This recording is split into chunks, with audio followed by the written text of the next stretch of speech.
right, so last day we were blasting through Iran, and we basically got through the Persians, and finished off talking about the Persian Empire.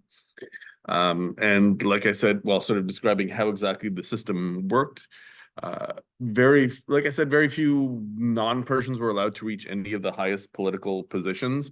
Um, you'd have ethnic Persians and ethnic Medes were the ones who were able to reach the higher, but any of the other peoples of the empire themselves couldn't really reach super high positions.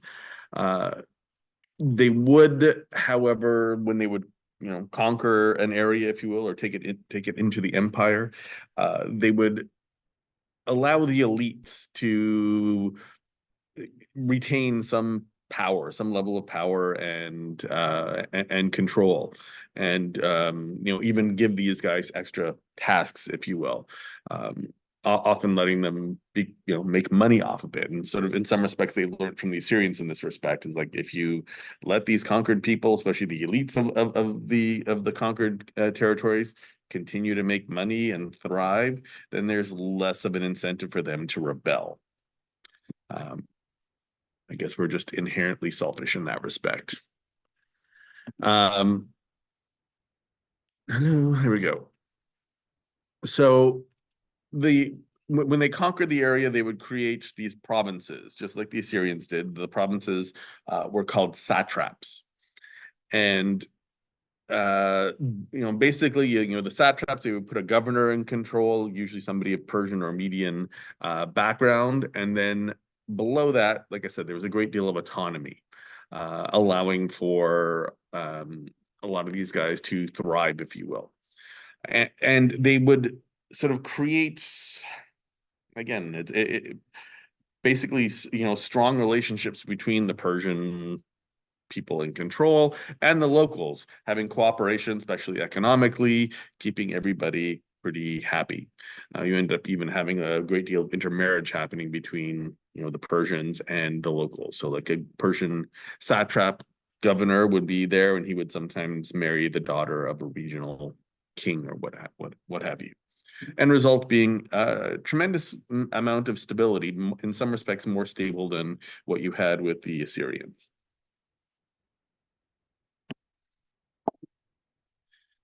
Now, like the Assyrians, they collected tributes and taxes, and this was called phoros in Persian, as well as it was encouraged. So there was the regular tribute that you would have to pay on a regular basis. And then it was also, sort of strongly encouraged that people who wanted to better their position, or maybe even perhaps solidify their position, they would give gifts to the crowns, and these were known as dora. They were sort of like wink, wink, nudge, nudge, not necessary, but it was kind of an unwritten obligation, if you will. So the satraps would collect all these taxes and gifts, the pharos and the doras, and would keep some of them for their own regional use to better roads, or build roads, maintain roads, keep local garrisons, and something like that, and then the rest would be sent back to the Persian heartland.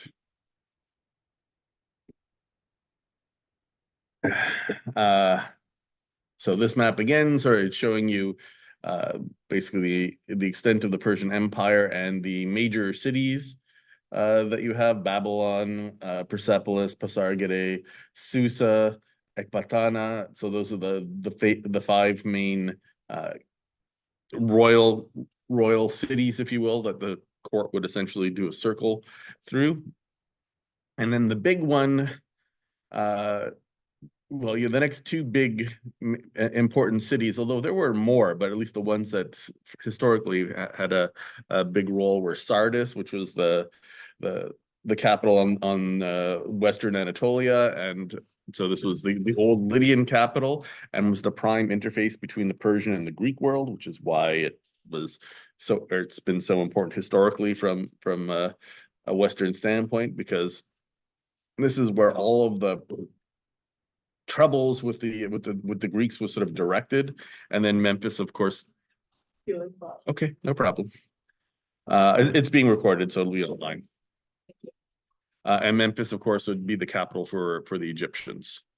And the key thing, or the key sort of artery, if you will, for contact, especially in dealing with the Greeks, and this is why it gets a lot of historical references, if you will. It was what was known as the Royal Road, which was basically a highway, as close as we could sort of describe it in the past, that led from Susa to Sardis. And this would be the main road that all of the Persian armies would be sort of trucking across, especially in going to deal with the meddlesome Greeks.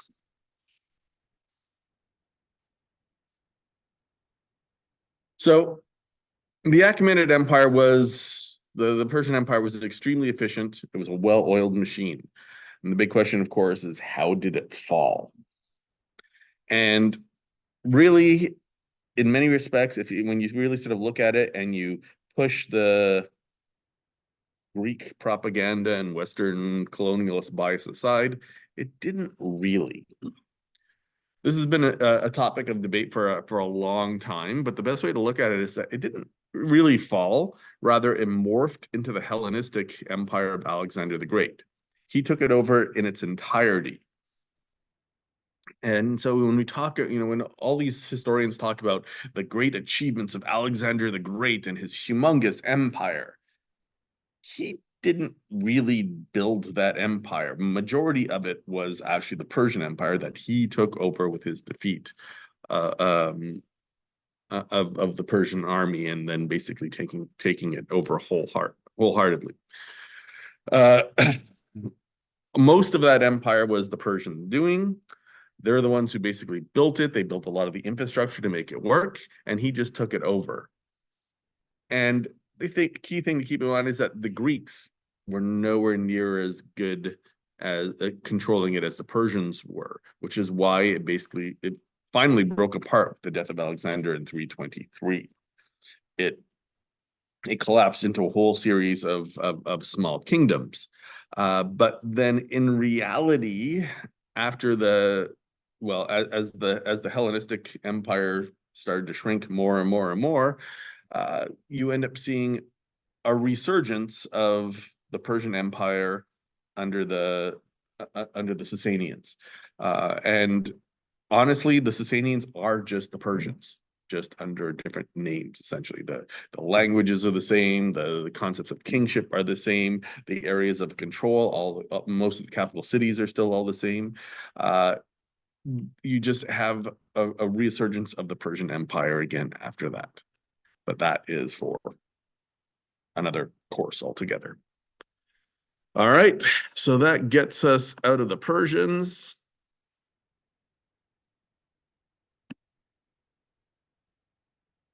And of course,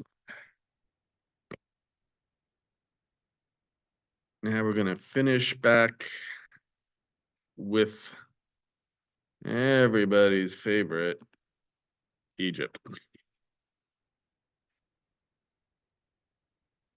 And also because, of course, the class for this was a little on the short side, I threw in a bunch of stuff on Ethiopia as well. So we'll touch on Iron Age Ethiopia. So once again, returning to Egypt. This time we're in another one of these intermediate periods. This is what we call the third intermediate period, or third IP. And it covers the centuries from the end of the New Kingdom, so around 1069-ish, if you will, and the Saite or late period, which runs to about 664. After the collapse of the 19th dynasty, the so-called Ramesside kings, Egypt basically descends into another period of political chaos. The chaos literally began under the kingship of the last of the Ramesside king, Ramses the 11th. And after his death, a man named Smendes, who lived in the town of Tanis, claimed the throne. And from this point on, no one's really in charge of a united Egypt. The following 21st dynasty was a military family that originally was from the Western deserts. Therefore, they were Libyans. And it nominally ruled all of Egypt from Tanis, that city of Tanis in the Delta. Now, just like before, at the same time, there was another branch of the family at Thebes that took the title of High Priest of Amun and basically ruled an independent Upper Egypt. So you had two Egypts essentially running at the same time, which is why you have 20 and 21st dynasty in the third intermediate period. Around 945, another military man of Libyan descent from the town of Bubastis established direct control over the entire country as the king Sheshonq I, marking the beginnings of the 22nd dynasty. Sheshonq's line, while the 22nd dynasty also ruled from Tanis, and it was sort of a bit of a bright spot in the third intermediate period. It was a somewhat strong for part of the dynasty, but after about halfway through, the country basically completely, gradually, but completely fell apart in civil strife. And we have a lot of those provincial leaders, the nomarchs basically start becoming independent, similar to what we saw in the first intermediate period. So you have a bunch of different kings and that are popping up all over the place, and this is basically showing the complete disintegration of the state. From about 725 BC, the kings of Napata, so the guys in Kush in modern Sudan, they basically invade Egypt, preventing the rise of the 24th dynasty to sort of dominate and rule Egypt. And these kings from Napata rule Egypt as the 25th dynasty without basically any interruption until the Syrian invasion. And I'll come back to that more in a little bit. So stepping back, looking at our 20th and 21st dynasty, Egypt's now governed from two separate capitals, Thebes in the south and Tanis in the north. And the relationship between the two halves of the country were more or less amicable, and they did sort of cooperate.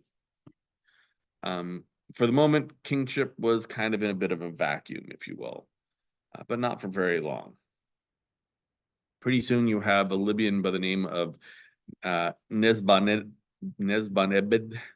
better known as Smendes, who quickly comes to the throne. The name means he who belongs to the Ram of Jed, Jed being an important town in the center of the Delta, known to the Greeks as Mendes, which was another one of the old University of Toronto excavations. As a native of Jed, Smendes had no real claim to the throne. He was of no royal line.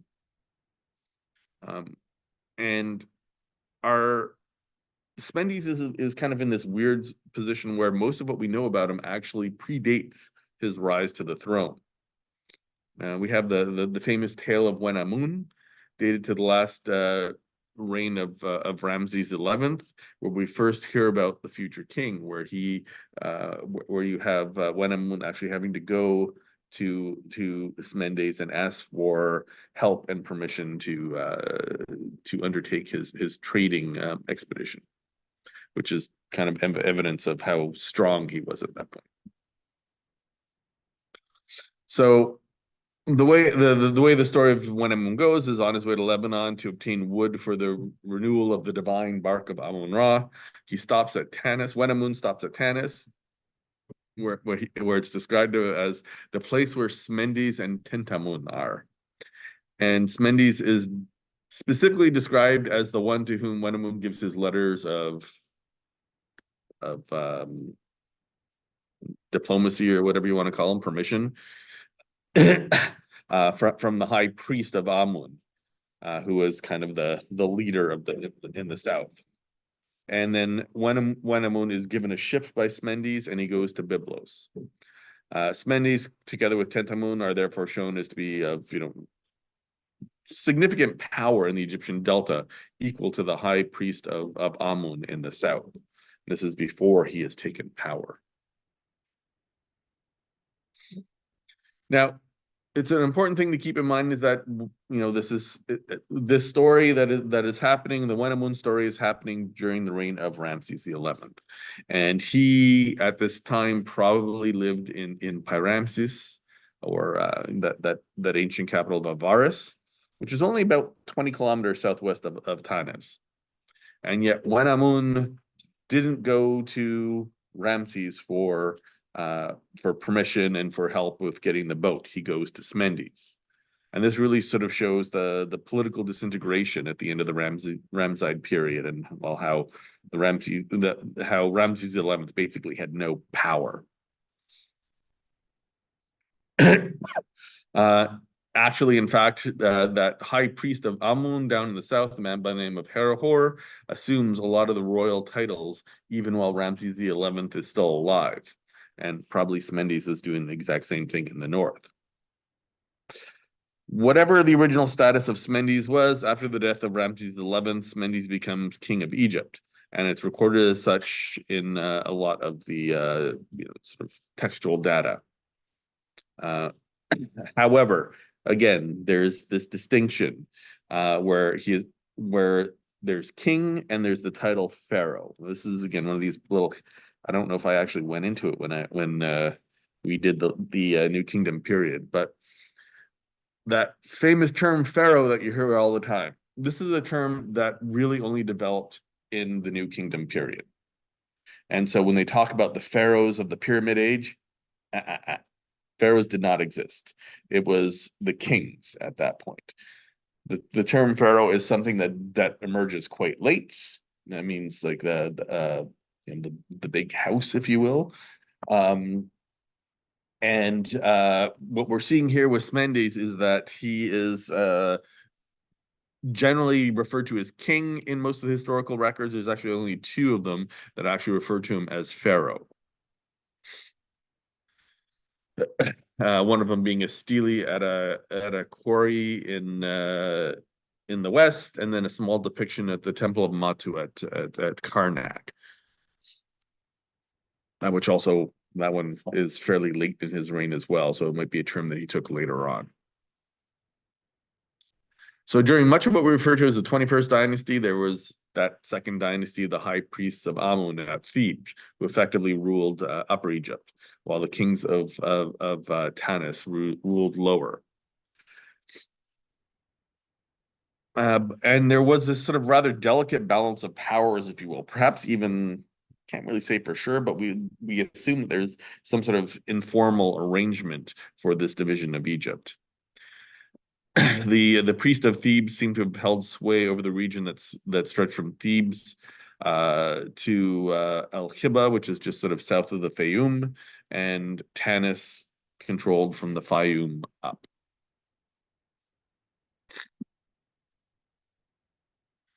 Apparently, Tanis was constructed to basically become a northern counterpart to Thebes, another sort of religious center, if you will, and so it becomes the principal cult center for Amun in Lower Egypt. And the earliest records of Tanis date to the 21st dynasty. Sorry, the earliest recorded buildings of Tanis date to the 21st dynasty. Where we have Psunenes the First, who is responsible for building this huge mud brick closure around the Amun temple at Tanis, and it's constantly added to by later kings. So this massive wall measures 430 by 370 meters, 10 meters tall, 10 meters thick. It's like a pretty freaking impressive construction. We sort of like, oh yeah, he built a wall, but this is one gigantic wall.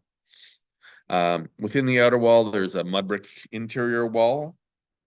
And rulers from the 21st and 22nd dynasty added to the temple complex, in particular Nectanebo the First. So he's like the 4th century, where they ended up starting to rob some of the stones from earlier building projects to construct other bits. Today, if you go to the site, it's filled with inscribed and decorated blocks, columns, and obelisks, all dating to various dates of the late period. some of them with, interestingly enough, with inscriptions of earlier rulers like Khufu and Khephren, Teti and Pepi, which all seem to have basically been dragged from somewhere else. Basically, it's kind of a way to legitimize the importance, if you will, of Tanis. Sorry, bear with me a second.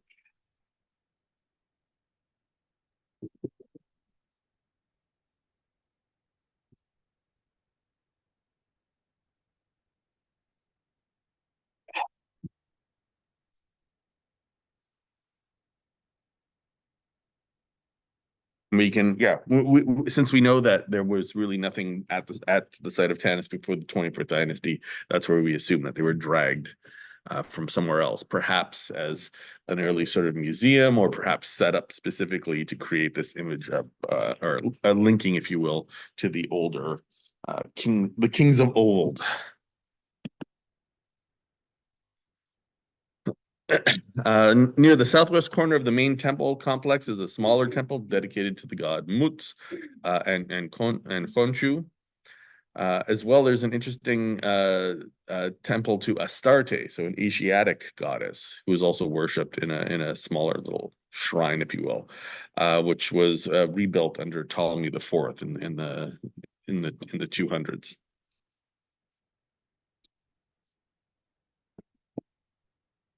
Now, in the last quarter of the 19th century, objects belonging to Dynasty 21 had been basically finding their way onto the antiquities market, which is should be a very familiar story to you guys right now.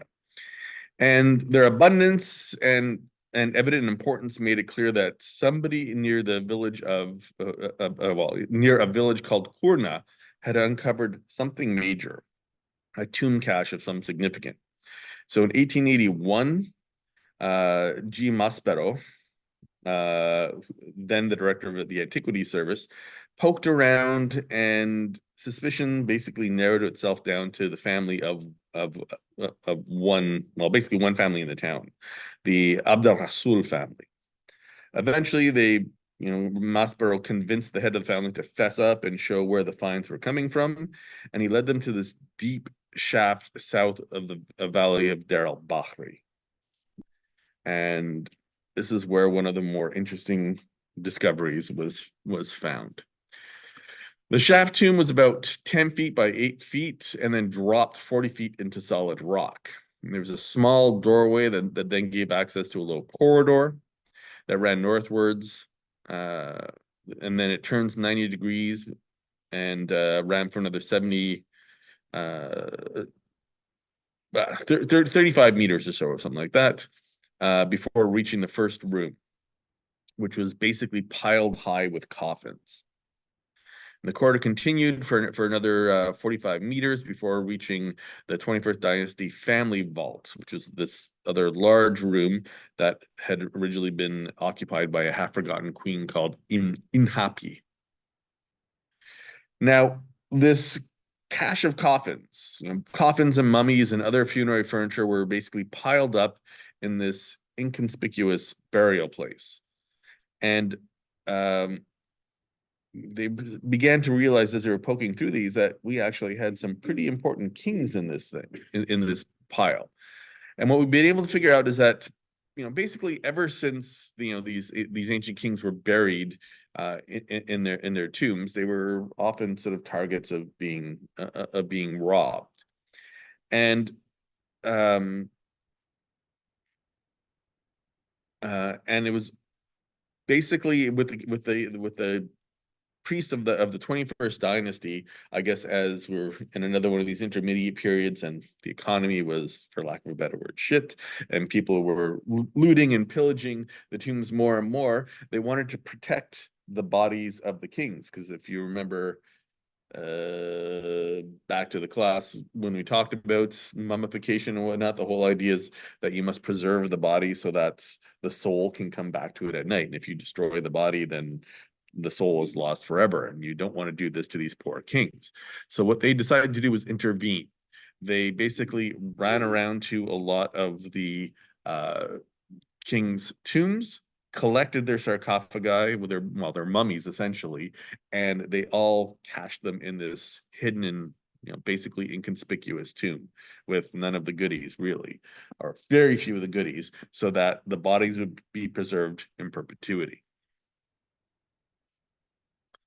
So yeah, they collected as many as they could and basically just jammed them into this chamber to protect them. Uh, it's just amazing that because of this act of the priests of Amun, we can actually now look on the actual features of famous kings like Tutmosis III, Ahmose, or even Ramses II. Besides the 9 major kings, were found a number of their queens, as well as some princes and lesser personages. There was hieratic dockets that were on certain coffins or mummy wrappings that disclose the dates of the reburials and the authorities, which allows us to say that it was done in the 21st dynasty.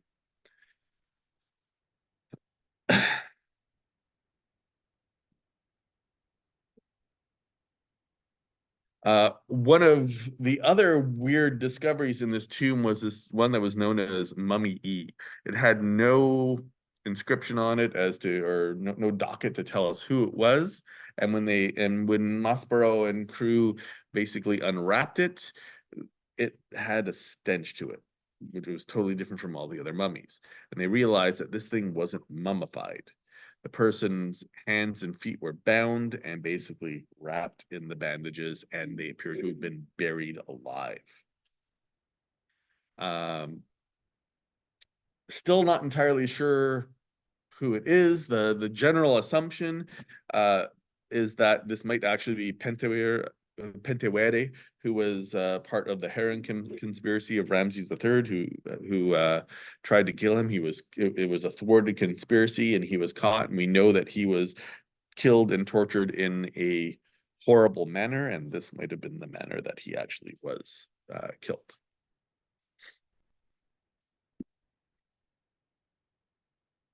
So for rather obvious reasons, the 22nd dynasty is also known as the Libyan or Bubastite dynasty.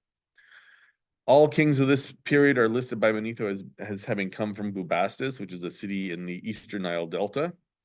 And their Libyan origin is evidence in their founder's name, Sheshank, which and Sheshank is probably descended from sort of long set of Libyan mercenaries, the Meshwesh, who were part of that sea people, but had always been part of the Egyptian king's mercenaries in the Delta for a long time.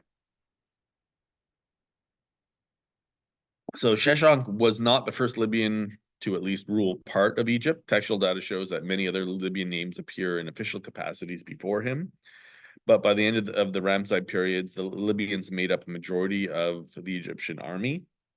And by this time, the Libyans constituted a huge presence in the Delta. So it's wrong to say that the Libyans really sort of took over control of Egypt. It's not like we're looking at an invading force like what we see later with the Napatan dynasty. It's probably more akin to the Hyksos period, the Hyksos rise to power. They slowly came into the region over time, gradually building up in numbers and taking more and more powers of positions of authority, I should say. Now, like the Hyksos, the Libyans adopted all the Egyptian titles as their own. They chose to, take all the imagery of the king, all the concepts of kingship. Sheshank chose to associate.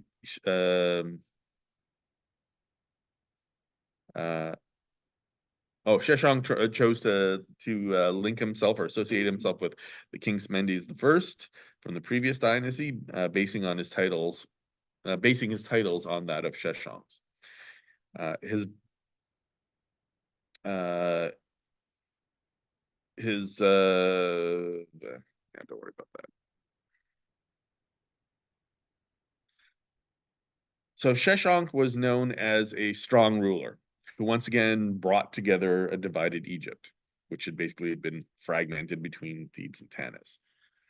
Hence, his reign is kind of seen as a high point in otherwise bleak third intermediate period. He's responsible for incorporating his sons into various high offices that allowed him to exercise more control over all the important sort of religious authorities around the country, which is what sort of stabilized his rule. And loyalty to the throne was also encouraged by allowing powerful locals to marry the daughters of the royal court, which again allowed for Sheshonq to sort of stabilize his power base at home. He had a small disturbance in the Dakhla Oasis in the west that he had to deal with, and after that he turned his attention east to Egypt's older Levantine holdings. We came across this king before when we looked at the Iron Age of Israel and the divided monarchy, Sheshonq or Shishak, as he's known in the Bible. Supported Jeroboam against Solomon's son Rehoboam, and then campaigned later in Palestine around 930, forcing the king of Judah to pay tribute.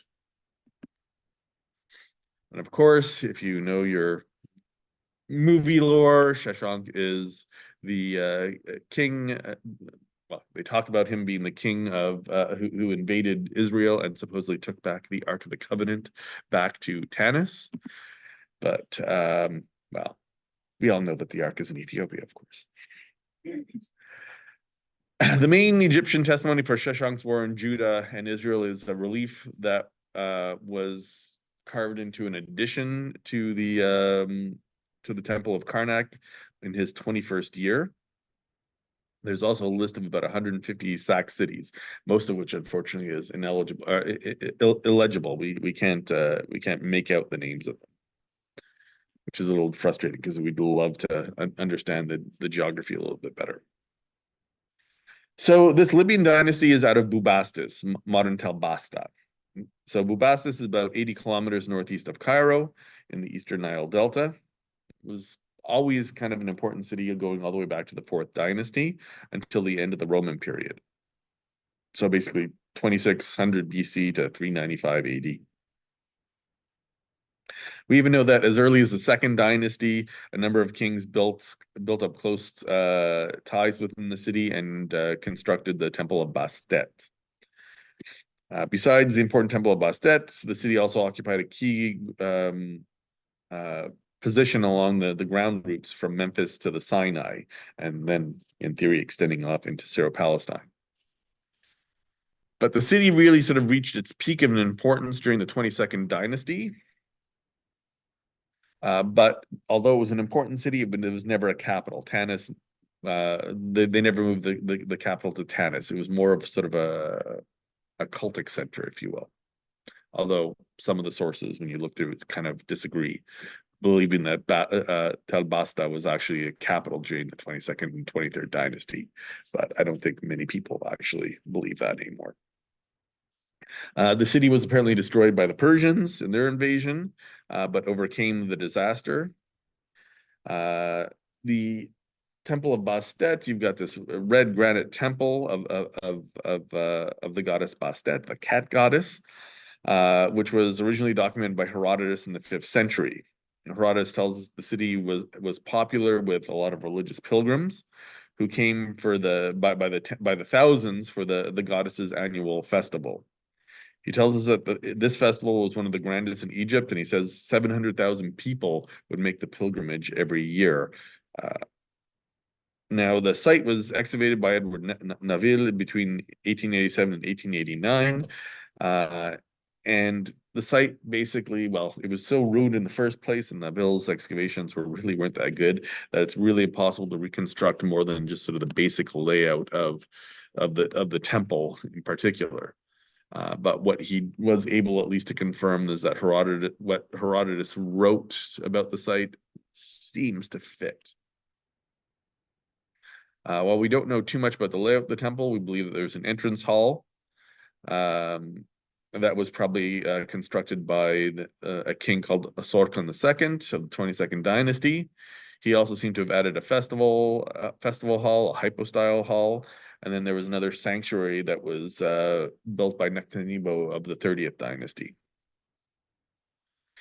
Now, Herodotus says that the temple itself was actually in a depression. It was lower than the rest of the surrounding city, and it was partially surrounded by branches of the basically or what eventually created a sacred lake.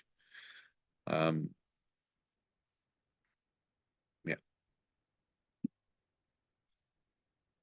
Now, after close to a century of peace, the later part of the 22nd dynasty was characterized by conflict and decline.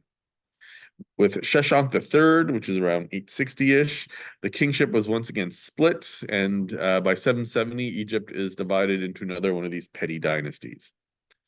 In 770, a Nubian king called Kashta, whose capital was at Jebel Barkal in Nubia, began expanding Nubian territory. Eventually, he conquers as far as Thebes, which marked the arrival of the 25th dynasty. So the 25th dynasty, this is what's also known as the Napatan period. Now, this is where the Egyptian world kind of gets turned on its head, if you will. We know that Egypt, for basically since the Old Kingdom period, had its hand in Nubia, in one way or another, colonizing it, controlling it, what have you. And in the second intermediate period, there was this sort of short rise of power of the kingdom of Kush, but they were eventually checked and put back in their place by the Egyptian subjugation in the New Kingdom period. But of course, at the end of the New Kingdom, Egypt once again loses control of the far south. And because of their internal chaos, Egypt, well, we assume basically Egypt left Nubia off to its own devices. We do sort of have the title of Viceroy of Kush still attested to in Third Intermediate Period records. So it's possible the Egyptians did sort of nominally claim some sort of control over parts of Lower Nubia. Perhaps more land rights or access to resources than full administrative control. But as the Third Intermediate Period progresses, Egyptian control wanes more and more, and the Nubian cultures begin to reassert themselves. At Al-Quru, archaeologists have found several burials which seem to belong to local leaders, buried here after the Egyptians left, sort of abandoned the country, if you will. Now, Allada and Kashta are the first of these leaders known to bear at least some sort of form of royal titulary, and it's written in Egyptian hieroglyphs and based on sort of the Egyptian model of kingship. Basically, because they had been colonized and having constant contact with Egyptian control, as these new Nubians start to form a stronger and more powerful government, they, well, basically take all of the trappings of, well, the only trappings of kingship and control that they know of, which is the Egyptian stuff. And we'll see how far that goes in a little bit. The next king, Pi, depending on who you want to, or how it's read, is best known from one of his steles that was found at Napata, in which he reports a campaign in Egypt. It's not really clear whether his the campaign was in Egypt was to annex it or not, but certainly the next kings, Shabako,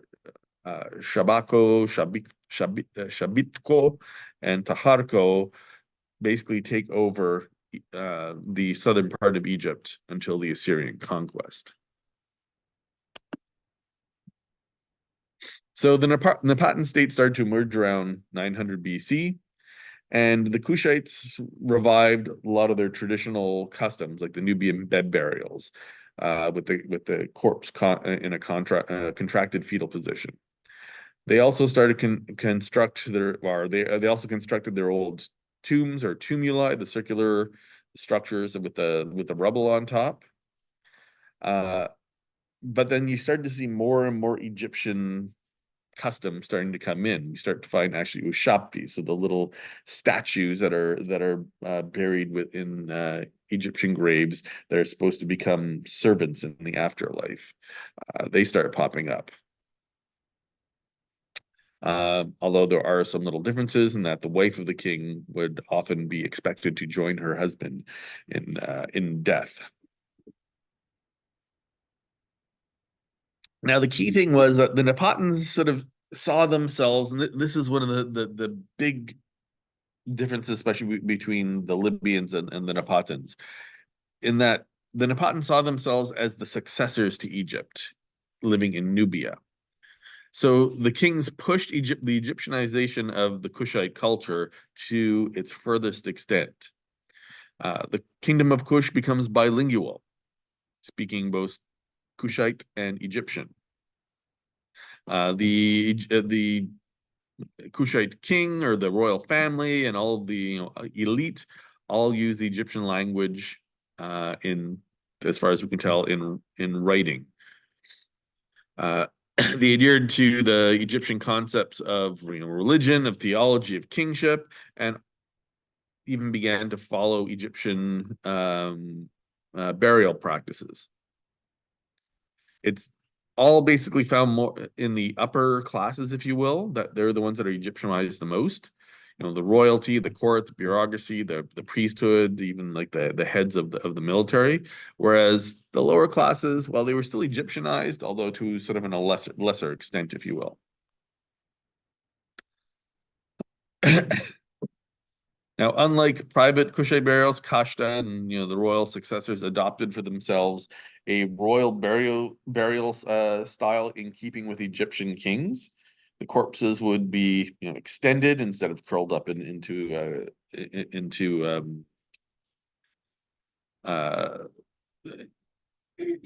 hello brain fetal position. Thank you. They would mummify their guys, and they would be placed in an anthropomorphized coffin, usually with the whole slew of paraphernalia, the canopic jars, the ushabtis, amulets, all basically of Egyptian origin. They'd be bringing these things in. So while the first king Kashta was buried in a tumulus like the Kushite kings of old, his son Pai or Pie began a new tradition, as did and this was followed by the kings of Napata and Meroe, with them being built under small pyramids. And in doing so, he basically adopted the pyramid type tomb used by Egyptian officials, but also Egyptianized Nubians and Lower Nubians from the New Kingdom period. So you can see here, hereafter you have the Kushite royal pyramids that were tiny. They were small, as you can see, and you can see actually a fusion of pyramids and then the pylons that would normally be found at the temples at something like Karnak. They fuse the two together.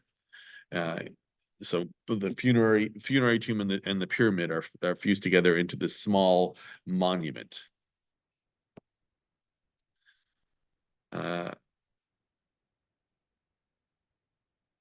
So at the base of each pyramid, there was a mortuary chapel for the cult of the dead king, fronted by Egyptian trapezoid double pylon.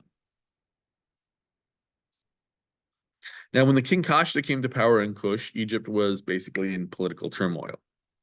Egypt was fragmented into something around of 11 independent kinglets and principalities, including 3 in Upper Egypt, 2 in the Delta, as well as 5 Libyan chiefdoms and a principality in the Delta. The expanding Kushite control through Lower Nubia, in expanding Kushite control through Lower Nubia, Kashta might possibly have penetrated north as far north as Elephantine and extended his political influence even into Upper Egypt. Now, Kashta never entered Egypt proper, although he did claim traditional kingship of Upper and Lower Egypt, perhaps even sort of establishing indirect relationships with Thebes. Pai also claimed the title King of Upper and Lower Egypt, but he actually conquered Thebes and brought it under his direct control and established a military force in the area. The crowning of Pai in 732 marked the beginning of the 25th dynasty of Egyptian history. At that time, the chiefdom of Sais began military operations to unify Upper Egypt. As a result, you have the kingdom of Hermopolis joined the Saites in besieging Hierakonpolis and Thebes. Pi, again, was not actually in Egypt. He basically just ordered his armies in Thebes to attack the siege and resecure control over the area. He then sent a secondary expedition south from Kush into Middle Egypt to halt the Saite advance, and then actually departed Napata for Thebes itself, where he celebrated the New Year's festival. At the head of his army, Pi drove the Saite-led coalition to Memphis, which he then besieged, and eventually fell to him in a brutal conflict, where each of the different kings basically surrendered to him and acknowledged him as their overlord. So the record of this campaign was recorded on a victory stele that was found in the temple of Amun at Napata, although copies were erected in Karnak and probably the Temple of Ptah in Memphis. According to the text, Pi's conquest was less a sort of political thing and more of a religious crusade against the Egyptian rebels on behalf of Amun. And he effected the surrender of all these petty little dynasty, and then he crowned himself king of Upper and Lower Egypt in a traditional coronation ceremony that was held at the Temple of Ra. Pi's reunification, though, was rather short-lived. He maintained Napata as his political capital, and so he was unable to properly govern Egypt from so far away. He did not learn the lesson of history that had been apparent to the Upper Egyptian kings from the 1st and 12th and 18th dynasty, which was a united Egypt could only effectively be governed from the north, not from the south. With Pi living so far away, his governors, who were the former kings who he had fought and they lost against them, lost no time in rebelling and trying to reassert their authority and declaring independence. You have the great chief of the city of the West, and that Sais declares himself king of Upper and Lower Egypt, founding the 26th dynasty. Evidently, Pi was willing to accept the situation for a short time, so long as the dynasties continue to recognize his overall authority and didn't attempt to expand into Upper Egypt. In 713, Pi is succeeded by his brother Shabako, who by 712, he was actually living in Memphis, and he designated this as his royal capital, essentially taking more direct control over Egypt. He basically slaughters all the disloyal governors in the Delta and replaces them with his own Kushite governor, sorry. So with Pi and his successors, Kushite leadership were heavily Egyptianized. And they saw themselves as the rightful and legitimate heirs to traditional Egyptian society and civilization. So Pi believed that it was his duty to restore Mat, that concept of harmony, balance, truth, and justice, to the land of Egypt, which basically had been racked by internal dissension and whatnot during the political chaos of the Third Intermediate Period. Essentially, the Kushites did not view themselves as foreign invaders, but rather as restorers of order, if you will, reuniting the two lands in the same manner of the Egyptian kings of old. And so for this reason, Pi took, as part of his royal titulary, he took the Horus name Semetawe, which basically translates to uniter of the lands. We still have another hour.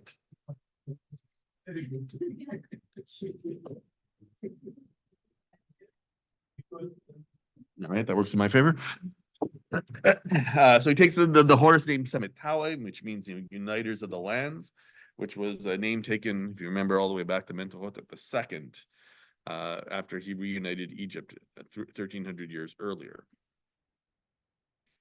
Generally, all of their royal iconography, their inscriptions, the Kushites often sort of resurrected older texts and older artistic representations of the Old and Middle Kingdom. This is, again, sort of a pattern that happens often enough, where as a way of trying to overemphasize their legitimacy, they will harken back to older imagery from the heydays, if you will, of the culture.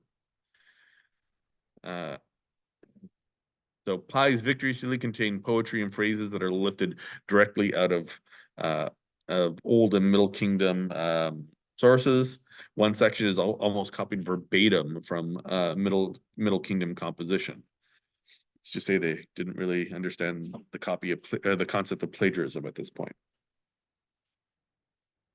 All this done basically to justify the regime as a legitimate Egyptian institution, showing continuity and cultural identification with Egypt's past. The paradox of the Kushite regime was that despite, all this appeal to tradition, Pai in particular had no real intention of living in Egypt or ruling out of an Egyptian capital in the manner of a true Egyptian king. He didn't provide for direct administration of Egypt, and really only a limited interest in actually governing the country itself. Even under the later Kushite kings who ruled from Memphis, like Shabako, in the 25th dynasty, they never really it really didn't constitute a sole kingly rule over a united Egypt. Instead, all these independent dynasties remained in their own sort of domains as vassals of the Kushites, where they could even adopt typical Egyptian royal titulary. Even when these kings were deposed by the Kushites, they were permitted to ultimately return to power. Clearly, with their own sort of self-interest in mind, the Kushites were really only had the desire to create a political system which they could superimpose their overlordship on a series of petty kings, chiefs, and governors. Otherwise, a more coherent united Egypt would have posed a threat to Kushite rule. Ultimately, this governing strategy of having everybody divided and on edge was the perfect target for the Assyrians, who always took the divide and conquer route. It was, much easier to divide the different kingdoms, which they did easily. In 664, Tutankhamun becomes the ruler of Kush, and with his ascension, he attempted to reconquer Lower Egypt back from the Assyrians, and he attacks Memphis. But he didn't receive the support from the noblemen of the Delta that he'd sort of hoped for. And Ashurbanipal's troops counterattacked, expelling the Kushites from Thebes, plundered the city and the great temple of Amun at Karnak, and basically bringing an end to the 25th dynasty.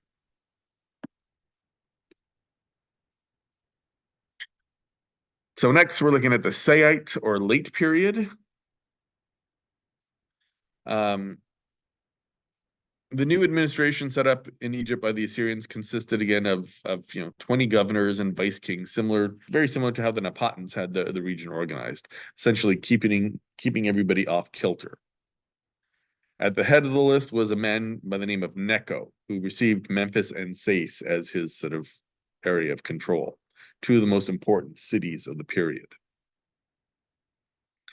But the governors were, of course, not content with being subordinate to the Assyrians. And the way Ashurbanipal tells it, their hearts plotted evil.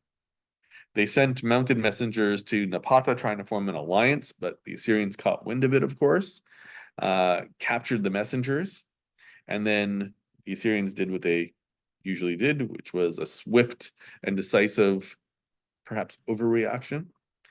The governors were arrested, bound in chains, sent to Nineveh to face the wrath of Ashurbanipal, and a majority of the civilian population was put to the sword.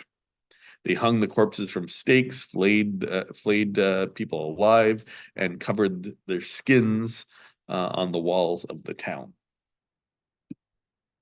Don't mess with the Assyrians. When the 20 governors reached Nineveh, all but one were put to death. Only Necho was allowed to live. Ashurbanipal basically needed a reliable ally to govern Egypt and to keep it safe from the Nubians. So he chose Necho to be sent back to the country as the sole king. So Ashurbanipal essentially elevated Necho and his son to, well, he elevated Necho's son to the position of co-ruler with his father, and let him reign from another town called Athribis. So the Assyrians called the son Nabushazibani, but the Greek authors, well, gave him this name, the name Psammetichus, which is the one that we know more from historical records. During Necho's reign, although he was the sole ruler, again, a lot of these regional rulers start to reemerge. And on Necho's death, Psammetichus was forced by the other 11 kings to seek refuge in the marshes, or at least according to Herodotus and Diodorus. It was only with the help of Ionian and Greek, so Greek pirates from the west coast of Turkey, that he was able to take on the other kings. So between 664 and 657, Psammetichus the first basically takes out all of the local rulers of Lower Egypt, unites it under one, and in 656 sets up his daughter as the high priestess in Thebes in Upper Egypt to bring that area under his control. Now, this little story here with the Ionian and Carian Greeks is kind of important because Psammetichus is the first king to employ Greek and Carian mercenaries in his military. And this sets up a pattern for the next 300 years, where all of the Egyptian kings will bring in Greek soldiers or Greek mercenaries to work in their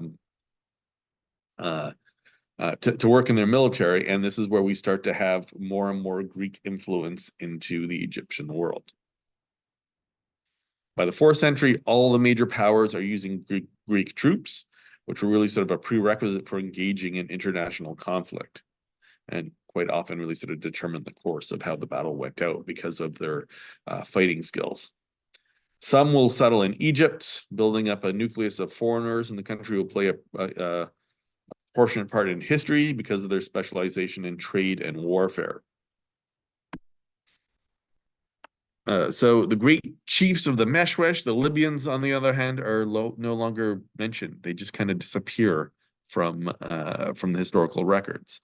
The leading families lost their independence and power and fell from the royal administration. The Greek mercenaries, on the other hand, received grants and land along the Pelusian arm of the Nile, just basically below Bubastis, and will eventually gain more and more control in the administration. The Libyans, as a result of the Greeks, were basically displaced. Some of them seem to have migrated south to Kush, becoming mercenaries there. Herodotus makes reference to 240,000 Libyan warriors working for Kush. Now, the Greeks also influence our view of history for this time because the native Egyptian sources basically become fewer and fewer. And this is where we have the pickup of all the classical historians. The influx of foreigners, especially the Greeks, changed the sort of education of the kings, combining and slowly started to change Egyptian life more and more. So Psammetichus I and his father Necho before him spent much of their youth in Assyria, where the kings, while powerful, were never considered to be divine. And so his attitude towards kingship was radically different from the Egyptian tradition. The lifestyles of the kings of Sais was much less ostentatious, to the point where they're almost considered sort of frugal. And we basically have no return to the ancient traditions that we saw with later kings. The late period, the Egyptian economy was less self-sufficient. The most important metal, iron, was imported apparently from the Near East rather than from Nubia, and Egypt basically had fewer exports to offer in return. Basically, they had grain and papyrus, Unlike Greece or Anatolia, they didn't have coinage, and so they're forced back on more cumbersome systems of exchange, which hampered a lot of their economic development. And with this, we see sort of the continual decline of Egyptian power on the world stage. Oh, sorry, just a map showing. So that's where Tanis is, that's where Sais is, and just for a map for Persepolis and Pasargadae. So Sais, how am I doing here time-wise? Sais, known as Zau in the Egyptian, or today Al-Hagar, located in the Egyptian Delta, was essentially the country's capital during the 26th dynasty. Although in other periods of time, it was at least an important center. The city is known from the very beginning of Egyptian history from wooden labels associated with King Aha, which make reference to the town. And so it was always probably a capital of one of the nomes, the fourth nome of Lower Egypt, which until the 12th dynasty, until the 12th dynasty, when it was incorporated to become the fourth, or it was incorporated into another nome, sorry. However, the city really sort of came into its prominent position at the end of the 8th century BC with the Nubian kings of the 25th dynasty. It was also an important center for the worship of the goddess Neith. Now, while it was an important center, not much remains, and much of what we know comes from the documentary evidence found elsewhere, as opposed to archaeological discoveries at Sais itself. In fact, it's Herodotus who mostly tells us of the temples, the royal palaces, and the tombs of the city. Until recently, there really wasn't much in the way of archaeological investigations around the city. And those that were carried out were, for the most part, small and were very unsuccessful. What we do know is that even by the middle of the 19th century, there were still mud brick walls that had been standing that dates to the high point of Sais history. But by the end of that century, all of those walls had basically been either weathered away or taken away by the locals. So by the end of the century, only a trace could be found of the huge rectangular enclosure. So yeah, the rapid demise was probably due to farmers who would use the mud bricks for fertilizer or reuse things for housing and stuff like that. Basically, if you go to the site today, there's only a handful of stone blocks that really can be found, attesting nothing to the former glory of the city. In 1997, you have the Egyptian Exploration Society, which finally mounted a substantial survey of Sais, and they basically continue to work at the site until today. They've been able to at last trace the last bits of the enclosure wall around the main temple, and they've turned up some interesting data, including pottery sherds from the pre-dynastic period, which show that occupation was longer than they had anticipated.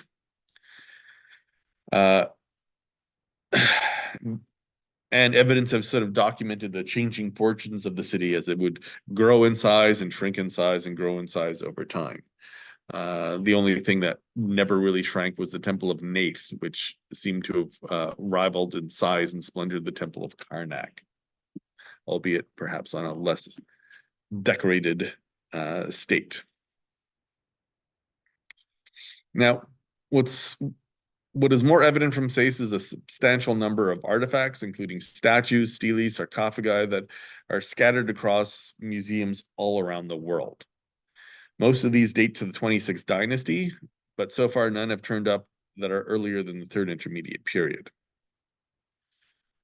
We know, for example, that King Amasis was an extremely active builder in the city. He erected a pylon for the Temple of Neith and set up colossal statues of himself, even creating human-headed sphinx processional way. But none of that is found. The enclosure of the Temple of Nath, where the main cult statue probably would have been, seems to have been the focus of a lot of building projects of the kings of the 26th dynasty. And many of these guys are entombed in chapel tombs in the courtyard of the temple.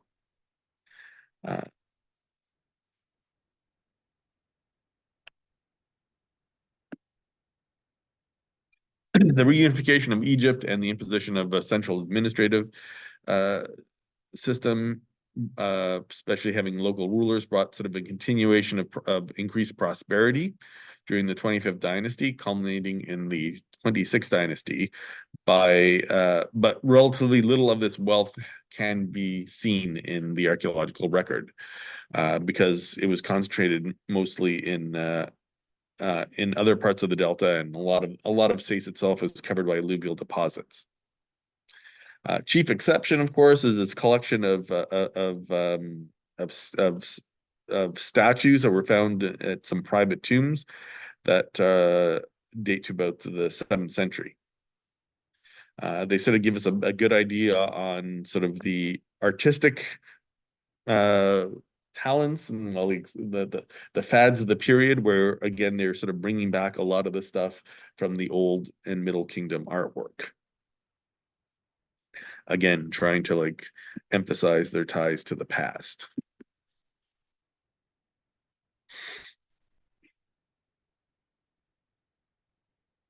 So there were two main features of the 26th dynasty policy in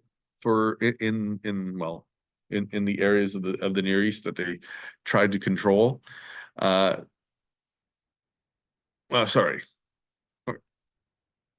When they were being controlled by the other people of the Near East, sorry. There was a maintenance of balance of power by supporting whichever rivals were emerging at the time. Basically, an attempt, basically trying to do what Egypt was doing to Syro-Palestine in the New Kingdom, everybody else was doing to the Egyptians.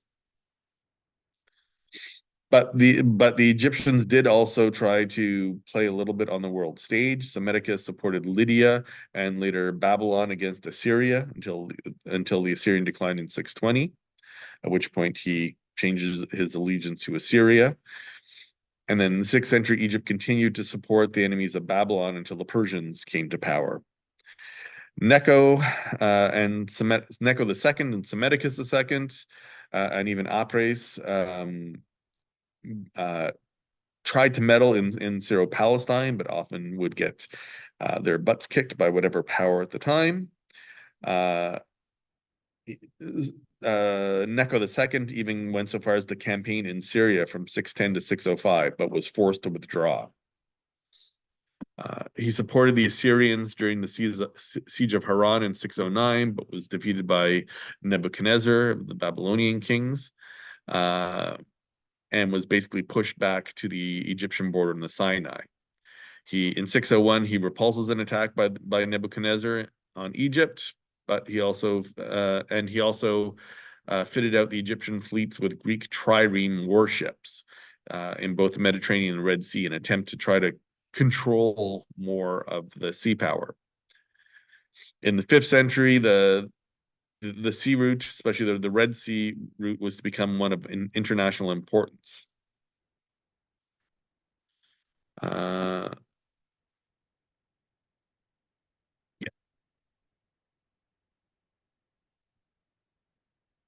Oh, this is an inscription left by Greek soldiers at Buchan and Abu Simbel in lower Nubia, as part of the Greek soldiers who were working for the Egyptians in one of their campaigns. Which is, of course, using this inscription is how they're able to sort of reconstruct this campaign down south into Nubia. So Apries, like his predecessors, he supported the Palestinian states against Babylon. The Babylonian captivity of the Jews occurred during his reign, but many Jews also fled to Egypt. And from the next century, we have records of a Jewish colony at Elephantine in the south. And some of those in the rest of the country may have been the ancestors of the Jewish population in Alexandria, known from later dates. Apries was also well known for his building program at Memphis. He constructed a massive palace at the site, some of which has been excavated. Portions of the palace are still visible in the 18th and 19th century. And the palace itself is different from your standard Egyptian palace. And if anything, really sort of was more reminiscent of Mesopotamian palaces. The Serapeum. So excavated by Auguste Mariette while exploring Apries. While exploring Apries' palace at Memphis. So bulls always played an important role in Egyptian religion. And the basic concept is bulls in death, they become part of the god Osiris, creating a new sort of spin or another spin-off of Osiris known as Osiris Apis. And the Greeks, who didn't quite understand what was going on, they kind of bastardized the name and it became Osorapis, which then will eventually morph into Serapis. And the Serapeum itself is the tomb where mummified bulls were sort of stored.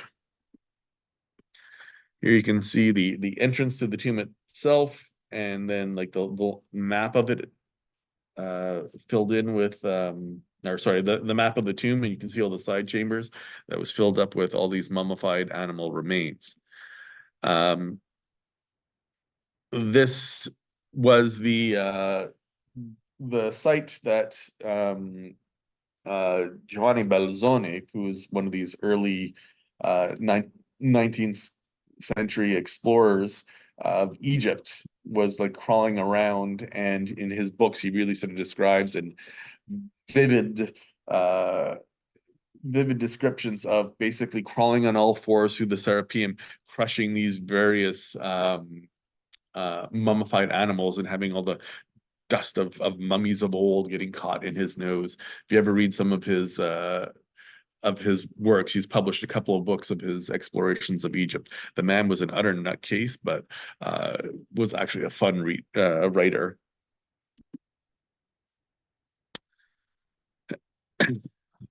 Also created at this time is the city or the town of Nekratich, what becomes known as Nakratis in Greek, or Komgiev is the modern name. Now, this town was a Greek settlement from people from Miletus on the Canopic branch of the Nile in the Western Delta. So it's located some 16 kilometers from Sais, and there is probably earlier occupation, but most of that is covered by 2,000 years of Nile deposits. Now, Herodotus tells us that Amasis II gave this town to the Greeks, along with a monopoly of sea trade to Egypt. And he tells us that was the first and only city in which Greek merchants were allowed to settle. And so from this standpoint alone, the city has considerable historical importance, and therefore is a good term for state and identify. That's kind of the way Herodotus describes it, although most people now sort of understand that Amasis really sort of only reorganized an existing settlement of foreigners, providing them with new trading privileges. We know that the city existed at least from 688 BC due to a passage from Athenaeus in which he mentions the merchant town of Nakratis trading from Cyprus. And they show up in the 23rd Olympiad. Herodotus tells us that Amasis gave the city of Nakratis, indicating that the city existed to be given in the first place. In fact, actually, Flinders Petrie provides some evidence that the city existed from very remote time, with some of his well, he seems to have some stuff that goes as far back as the Middle Kingdom period, but that might be stuff that was dragged in from other sites, because majority of the stuff really shows nothing more than the or earlier than the 8th or mid 7th century. In some respects, Naucratis might be more famous from the Greek standpoint than from the Egyptian side. It's often referenced in the modern accounts of Greek colonization. And we know it was an important and busy trading center that granted the Greeks access to Egyptian grain and luxury items. However, it was under strict control of the Egyptian king. The town is important from the standpoint of understanding Greco-Egyptian relations in the 7th and 6th century BC. Like I said, site was originally exited by Flinders Petrie in 1884-85, then later by Griffin and Hogarth in the 1980s. Work continues today. Petrie turned up a number of inscriptions, coins, sculptures, bronzes, terracottas, and other sort of amazing pieces that you can see here that are all in numerous museums around the world right now. One of the interesting sort of stories that Petrie has in his publication is this weird story of coming up on the remains of a jeweler's workshop containing a quantity of lump silver and a large store of beautiful archaic Greek coins, fresh from the mint in Athens. The coins appear never to have been in circulation, but were probably intended to be turned into jewelry. However, we also do have some coins that were actually struck in Naucratis, and these would probably be the only coinage known from what is still technically pharaonic Egypt. The so-called Stele of Naucratis is a perfectly intact stele that was unearthed at the site a little over a century ago, 1899. Interestingly, also uniquely, an identical stele was recently found during the underwater excavations off the coast of Alexandria, that you're looking at here. The stele contains the decree of Nectanebo I relating to a levy of a 10% tax on all goods coming into the port, as well as goods manufactured in the city. The tax was supposed to be for the benefit of the temple of Nath at Sais.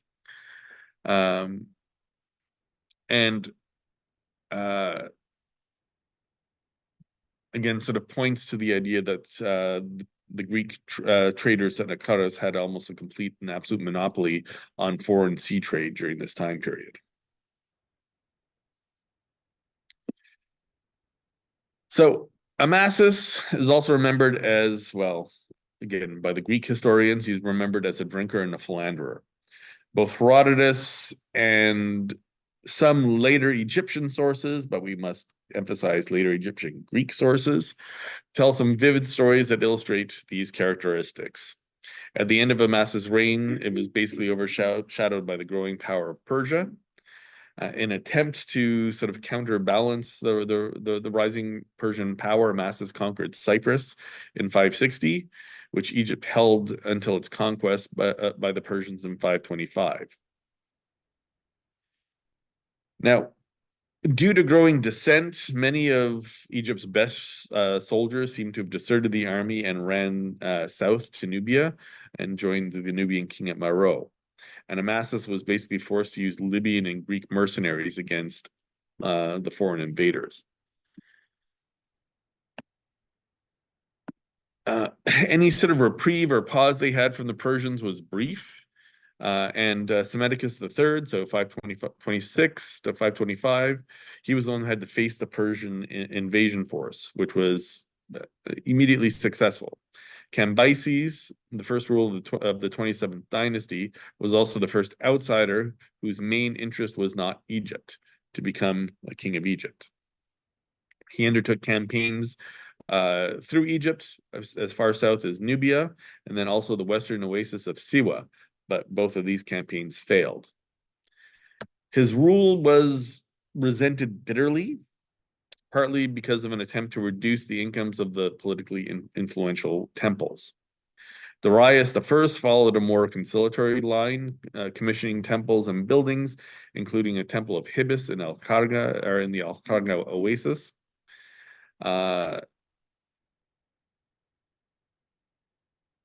Which is the only substantial complete temple that remains from the period.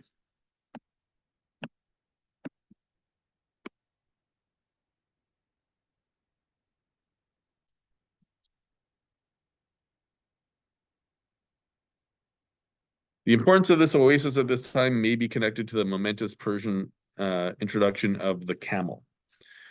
In a similar vein, Darius completed Necho II's Nile Red Sea Canal, adorning it with a monumental stele in a mixture of sort of Egyptian and Near Eastern style.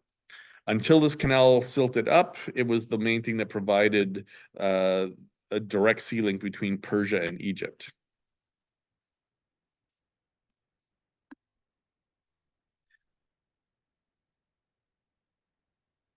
So the reign of Darius was prosperous.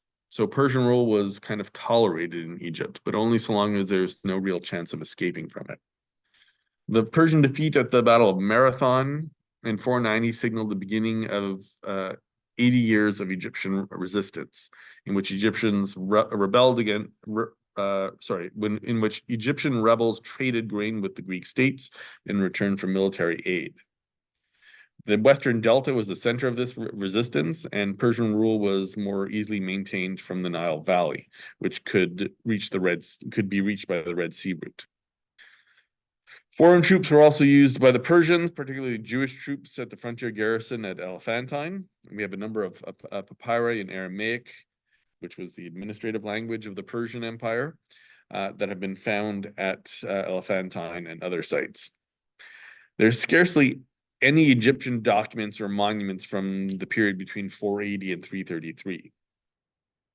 The problem with the Persian occupation of Egypt, the problems with the Persian occupation of Egypt all come to an end with the defeat of the Persians by Alexander the Great. And in following the same sort of pattern we've seen with other periods of Egypt, the group who was being used as mercenaries, i.e. our Greeks, eventually take power. All right, how are we doing time-wise? Okay, I will... Actually, you know what? Axum wasn't really part of the class. We only have 20 minutes left. And I've thrown a shit ton of data at you today. Do you want me to actually continue talking about Axum, or do you want to just call it a day? All right. Yeah, I always forget that last class on Egypt is just way too much stuff. Sorry about that. Okay, we will call that a class then.